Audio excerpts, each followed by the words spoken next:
भगवान का उपदेश है, सुखम दुखम भयम क्षेमम कर्मणैवाभिपद्यते। आपके कर्म से ही प्राप्त होगा, तो फिर रोते काहे को हो, फिर शिकायत किससे?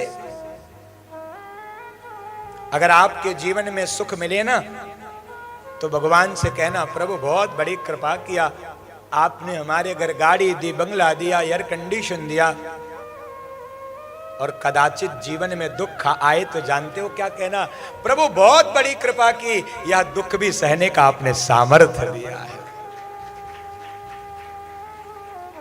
दोनों में समभाव रखना है।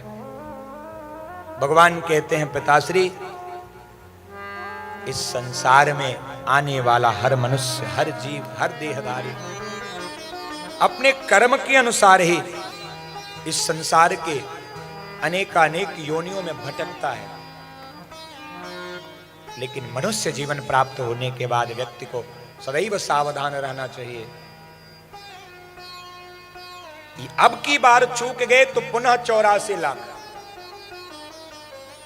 इस मनुष्य शरीर को प्राप्त करने के बाद भी जिसने लक्ष्य का ध्यान नहीं किया, तो पुनः वापस यात्रा शुरू करनी होगी।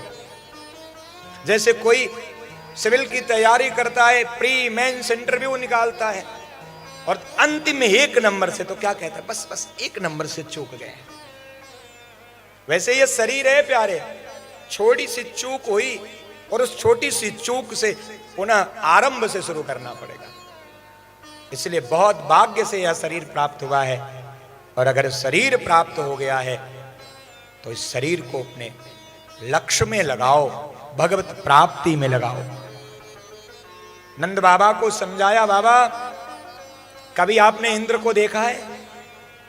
नंद बाबा ने कहा, नहीं लाला, मुझ को तो इंद्र कभी दिखाई नहीं देता, वाकई पूजा किए जाते।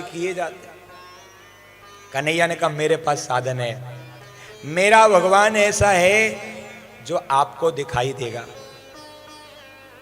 कौन है भैया?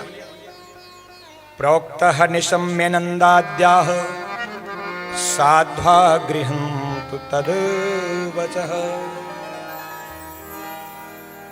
सावधान करके नंद बाबा को आज श्री कृष्ण कन्हैया लाल ने समझाया है बाबा को, बाबा ये गिरिराज जी गोवर्धन नाथ साक्षात प्रभु के ही स्वरूप हैं।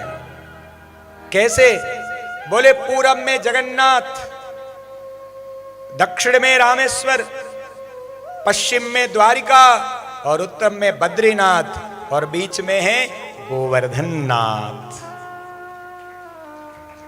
यही गोवर्धन नाथ हमारे जीवन को मुक्ति देंगे। ध्यान से समझना इस बात को। 5 तत्वों से निर्मित यह शरीर इन्हीं 5 रूपों में प्रभु को प्राप्त करने का मार्ग ढूंढता है। इसीलिए जगन्नाथ, रामेश्वरम, द्वारिका, बद्रीनाथ के साथ गोवर्धन नाथ यानी हमारे ठाकुर का पूजन आवश्यक है। बोलो गोवर्धन भगवान की। कन्हैया के वचन को सुनकर नंद बाबा ने कहा, अगर ऐसी बात है लाला तो चल तेरी बात मान लेते। सारे ग्वाल वालों के साथ जाकर गिरिराज जी का खूब पूजन किया है। 56 प्रकार का भोग लगा, सारे ब्रजवासियों को प्रसाद मिला, परिक्रमा लगा के सब वापस आए। इंद्र को यह सूचना मिले, बाबा आपकी अवहेलना हो गई। किसने किया? बोले छोटे से कृष्ण कन्हैया के कहने पर, लाला के कहने पर गोकुल वासियों ने अब की बार आपका पूजन नहीं किया। इंद्र को आया क्रोध, मेरी आज्ञा और मेरी पूजा की अवहेलना कराने वाला ये छोटा बालक है कौन?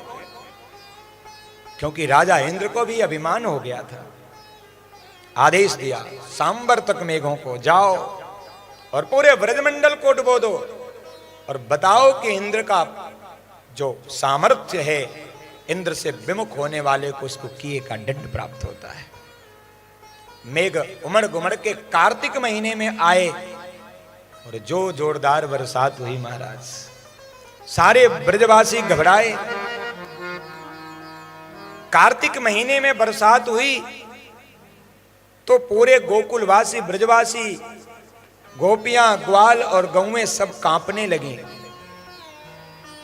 सब भयाकुल हुए, नंद बाबा के पास गए और फिर सब कन्हैया के पास। कृष्ण कृष्ण महाभाग त्वन्नाथ गोकुलम प्रभो त्रातुर्मर्हसि देवान्नः कुपिताद् भक्तवत्सल। कृष्ण कृष्ण महाभाग त्वन्नाथ गोकुलम प्रभो, हे कृष्ण हे दामोदर, आप ही तो इस गोकुल के नाथ हो, प्रभु हो, आराध्य हो।